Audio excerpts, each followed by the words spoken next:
Matapos ang halos 15 taong pagkakakulong sa Indonesia, sa wakas ay makakauwi na po itong si Mary Jane Veloso.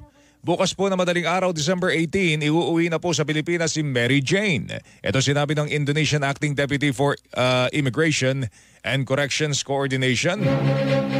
Batay po sa ulat po ng Agence France Press na kinumpirma naman ni Foreign Affairs Undersecretary Eduardo de Vega. Tutulak na sana kahapon ng pamilya Veloso patungong Yogyakarta, dyan sa Indonesia, pero sinabihan po sila ng DFA na inilipat na po si Mary Jane sa Jakarta bilang paghahanda sa kanyang pag-uwi.